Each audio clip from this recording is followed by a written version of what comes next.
Hi, I'm Heather from Booktubes, and today is witch romance recommendations. This is something that I see a lot of people saying that they struggle to find, and I've read some amazing ones, so I wanted to recommend.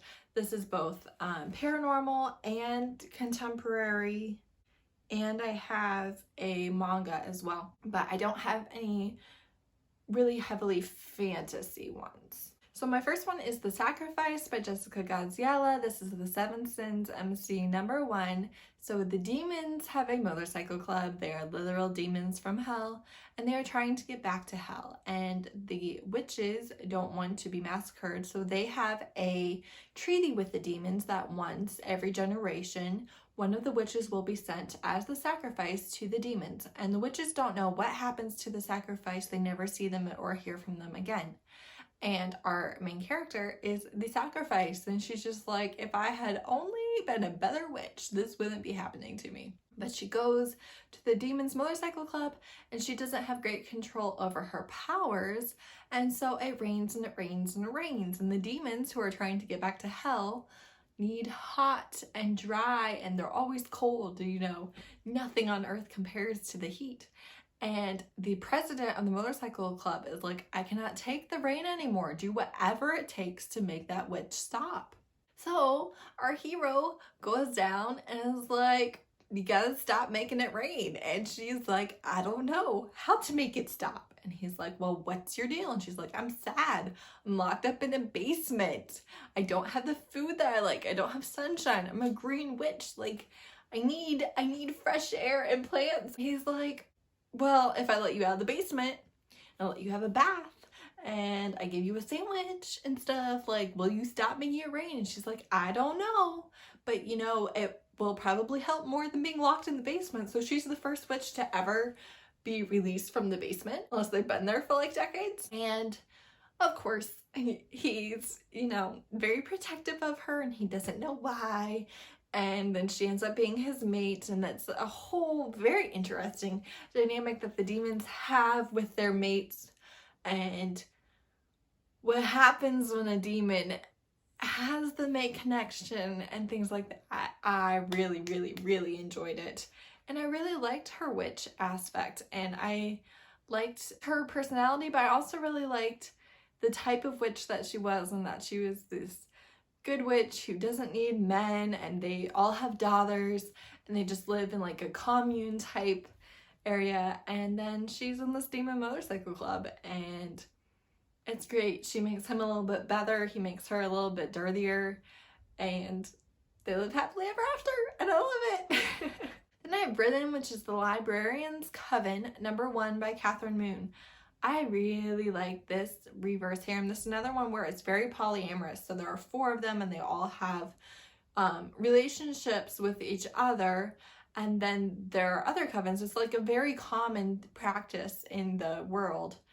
And one of the side characters is non-binary, and it's like a very main side character. And they're not human, but they are non-binary. And I liked that in that. I can't tell you, you know, if it's the greatest representation or anything, because I don't identify with that, but I did really like that it was in there, and I really enjoyed a bunch of things about this series. So we have the main character is the new librarian at this magical university, and all of the other love interests are like professors. She is a scriven, so her magic is written, and she is not aware of it at the beginning. And scrivens are very powerful, but they're also kind of persecuted, and so there aren't many of them in the country. And it's just a very interesting magic system, and I really liked it so much. Then I have A Taste of Her Own Medicine, which is Small Town Romance #1 by Tasha L. Harrison. So this one I'm not calling a witch necessarily. She practices gula magic, which is, this is a real life thing where African Americans in South Carolina and Georgia specifically, quite a few of them really preserved their African heritage when they were brought to the United States, obviously against their will, and maintained it through slavery. It is a magic and also just a cultural thing that is primarily in those two states. So our main character practices gula medicine, but her mother does it more, and she is getting a divorce and she needs a way to support her family, and so she wants to make skincare products and things like that using her heritage and what she knows and what's been passed down to her. So she takes this entrepreneurial workshop from the hero, and he's way younger than she is. Not way younger, she's 40 and he's 31. I loved it. I loved it. The only thing I didn't like was that she was really insecure, and she's just like, why would you want to be with me? And he's like, you being older than me isn't an issue. I don't have an issue with this. Like, you're beautiful, you're smart, you're kind and caring, and what's not to love? Why do you care about this number? But the thing that really annoyed me about it is that they have this really pointless breakup, and it's because her ex-husband like finds out about them and criticizes it, and the whole point of the book is that he criticized everything and had really been a drain on her life, and wasn't supportive of her heritage, called her mother a quack and things like that. So he wasn't supportive of any aspect of her life. But then she breaks up with this man that she's like falling in love with because her ex criticized it. And she's just like, he's right. And I'm like, he's not right about anything. What are you doing? So that's the only thing that I was like annoyed by. But the familial aspect in this was really good because her mother and her sisters all practiced to a certain extent as well. So this was a contemporary romance, but it did kind of have magical aspects in it, and I really liked that. And so again, I'm not calling her a witch, but like, where else would I put this, She's in here, even though I'm not specifically calling her a witch. The same goes for the next book, which is Touch Me by Alexandria House, and this is the second book in the Rami U series. This is about the friend of the first book, so you don't have to read the first book if you don't want to. But this one, she has magical abilities, also kind of in a psychic sort of way. I don't think that they ever give a specific label in this book, but her mother was a healer and helped people, but people kind of called her crazy and made fun of her. And her daughter has a lot of resentment towards that, even though she's a full adult. So I was like, shouldn't you have worked this out earlier? But it doesn't matter. So she's a professor at a prominent Black university.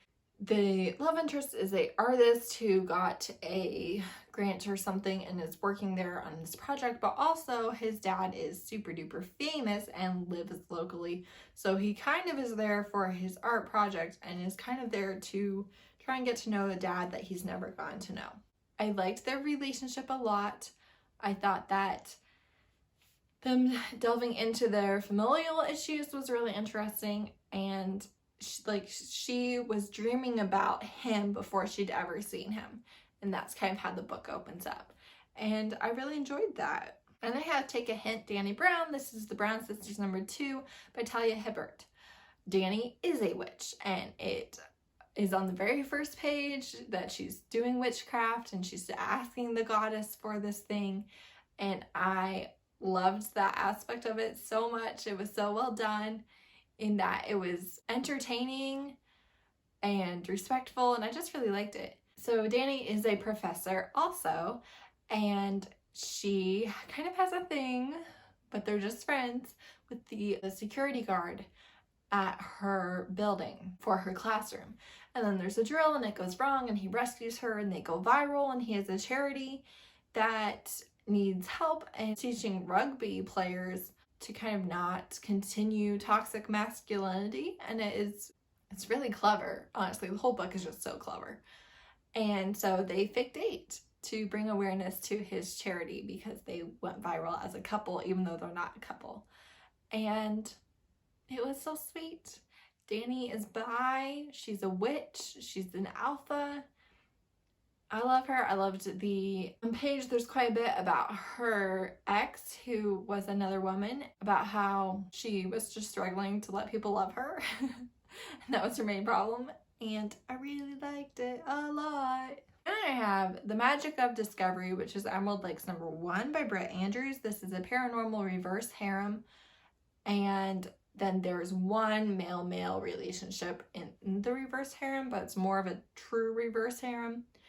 And she is a green witch thing in this town. It's like a small town witchy romance.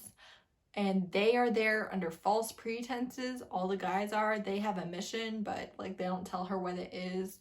And I definitely saw the twists coming like a mile away. But the smut scenes in this book were just top freaking notch. The first smut scene happened 30% in. I was like, should I DNF? I don't know. And then it was so hot.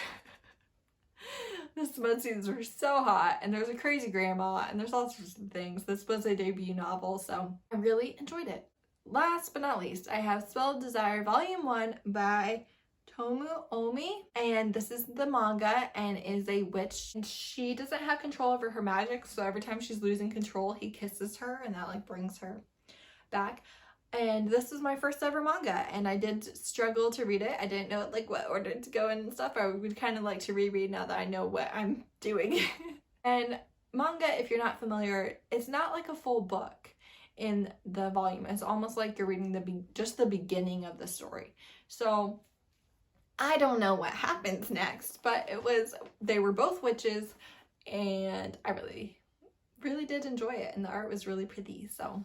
And there's lots of kissing because she keeps losing control, so that's always fun. So do you have any witch romance recommendations? Definitely let me know if you do. I'd love to read them. Thank you so much for watching. Bye.